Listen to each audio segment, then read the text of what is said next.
Hey, I'm Herald sportswriter Manny Navarro. And I'm Andre Fernandez. And the Gridiron Report is back. All right, Dre, so preseason's over. Let's start talking about the season. It's finally underway this week. I know you're clapping. I can't wait either. Let's go to the first game. Columbus-Jackson, Wednesday night, 7 o'clock at Tropical Park. First game overall for the season. Finally, we have a great matchup in the first game, the first day of the season. Sometimes we get matchups that are nice, little rivalry games, but to get two heavyweights like that on day one, you don't see that too often. Columbus right now needs this game for confidence because they did not look so well up in Winter Haven. They ended up losing by 1 point. Granted, it's preseason. Sometimes you don't game plan for that as much. You know, you put some backups in. But either way, confidence isn't high right now for the Explorers, who I think are the better team in this matchup. The confidence is high on the other side, though. Jackson crushed Cypress Bay 34-3 on the road. This team looks like it's ready to pick up right where it left off last season and make a big splash this year in 5A. I'm going to give the nod to the Explorers just this week because of the fact that I still think they are a state title contender going in. But Jackson might surprise some people. I think they get another wake-up call this week down at Columbus. I'm picking Jackson in the upset. I think all right. Mr. Phillips there at quarterback has looked pretty good. He has. He definitely has. And Columbus, at least the Columbus I remember last year, when they face a really good quarterback, a guy that can move with the football, that causes problems for that defense. And Dez definitely can. Dez can definitely do that. So I'm picking Jackson in that game. All right, second game.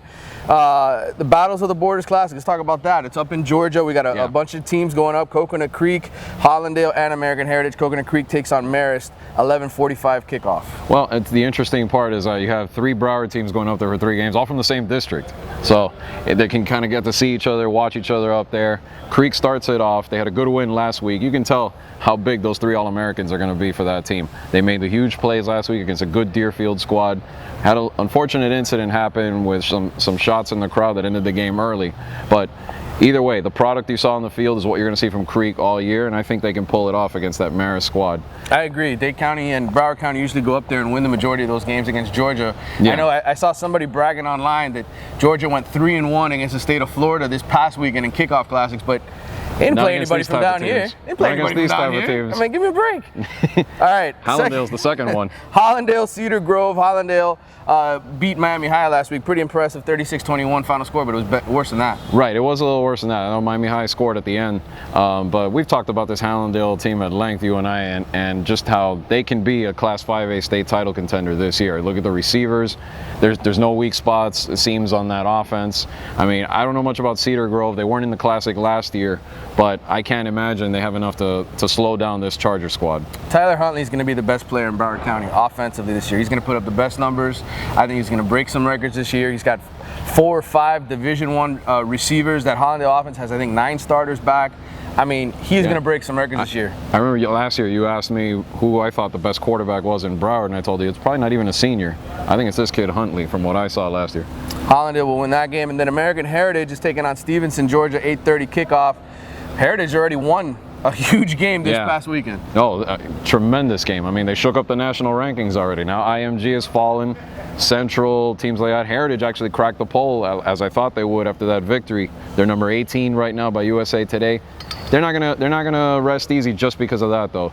This Stevenson team very nearly beat Central last year. They got a tough defense up there. They're gonna have the home crowd behind them. The stadium was as full as it was last year for their game more than the others, and I think that'll be the case again, especially the fact that they're gonna be the primetime final matchup at 8:30 on Saturday night. I think Stevenson pulls it out, and the only reason why I'm not picking Heritage in this game, they got to be so drained from beating that IMG Academy, who, oh, by the way, has like, what, 41 Division I recruits. They recruit from all over the state. They basically get whoever they want. State, country. Yeah, from the country.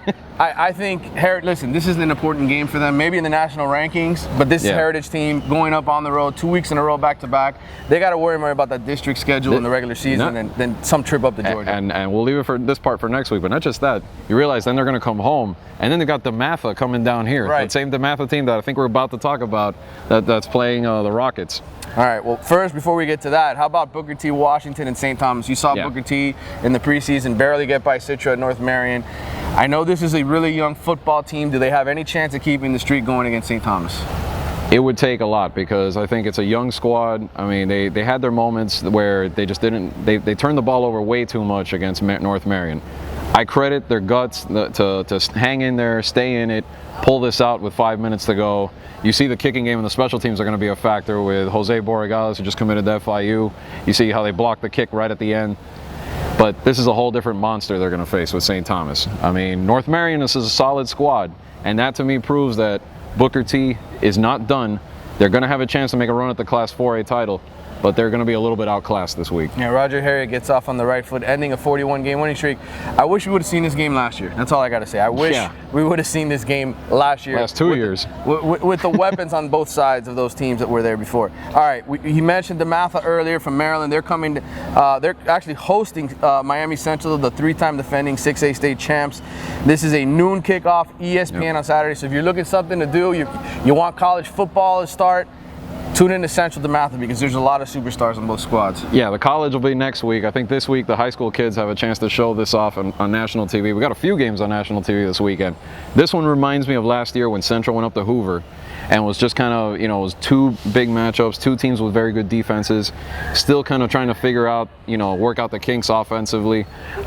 These two teams aren't going to give up that many points this year. We know that. This week they might though, because it's week 1, the caliber of opponent that, playing against each other. I think the difference will be Central's running game, which they can go 5 deep. They probably won't, but they can if they wanted to, because it's one of the best backfields in the country, and as we know, one of the best offensive lines in the country. I think that'll wear down DeMatha, and the Rockets will pull it off. I don't bet against Roland Smith anymore. No. I mean, this guy, he is as good a coach as there is in the country in high school football. I couldn't say that about him 10, 15 years ago, but he's learned how to coach. He's learned how to win. He just knows how to win. And not recently, he learned how to coach a while back. It's been a gradual progression, and now this is a machine now at Central. Carroll City, Gables, the host school. Final game we're going to preview for this week. It's a 7 o'clock kickoff at Traz on Thursday. Carroll City looked unbelievable last week against a pretty good Mater team. Yeah.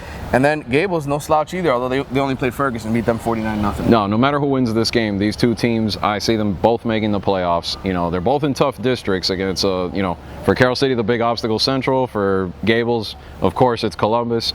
But I think this is a good start to this season. It'll go down to the wire. 2 explosive offenses. I got to give the Chiefs the nod, just because I've thought very highly of them coming into the season, especially what they did this summer. And I think the question is going to be, can the Chiefs live up to the hype? And I know you had your doubts sometimes. And can they protect their quarterback? That's ultimately the problem with Carroll City. It's why they didn't make the playoffs last year. You got to protect your quarterback. Calvert just can't scramble. You got to create a pocket for him. That doesn't happen. Gables wins the game. I think, though, Carroll City's going to win. I think this is a team that's going to be right there, really knocking on the door. It's time for the playoffs. All right, that wraps it up for week 1. Check out our paper, September 3rd. High school football preview, college football preview, NFL preview, Miami Herald. And check out the preseason tour. It's complete online at miamiherald.com.